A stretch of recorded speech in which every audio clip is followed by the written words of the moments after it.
കേന്ദ്ര സർക്കാർ ministry of എഡ്യൂക്കേഷന് കീഴിൽ national institute of open schooling ഒരു റിക്രൂട്ട്മെന്റ് നോട്ടിഫിക്കേഷൻ പുറത്തിറക്കിയിരുന്നു. State consultant, project assistant, secretarial assistant തുടങ്ങിയ തസ്തികകളിലോട്ട് ഏകദേശം 16ഓളം ഒഴിവുകളാണുള്ളത്. കോൺട്രാക്ട് ബേസിലാണ് നിയമനം നടത്തുന്നത്. 15,000 രൂപ മുതൽ 35,000 രൂപ വരെ സാലറി ലഭിക്കാവുന്ന വേക്കൻസീസ് ആണിവ. ഏതൊക്കെ സ്റ്റേറ്റുകളിലോട്ടാണ് ഒഴിവുകൾ ഉള്ളതെന്ന് നോട്ടിഫിക്കേഷനിൽ പറയുന്നുണ്ട്.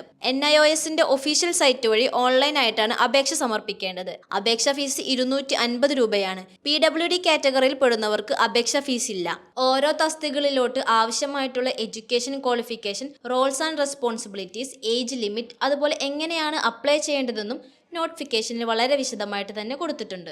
താല്പര്യമുള്ള ആളുകൾക്ക് താഴെ കാണുന്ന NIOSന്റെ ഒഫീഷ്യൽ വെബ്സൈറ്റിൽ നിന്നും നോട്ടിഫിക്കേഷൻ ഡൗൺലോഡ് ചെയ്യാവുന്നതാണ്. കൂടുതൽ വാർത്തകൾക്കും ജോബ് അപ്ഡേറ്റിനും ഈ ചാനൽ ഫോളോ ചെയ്യുക.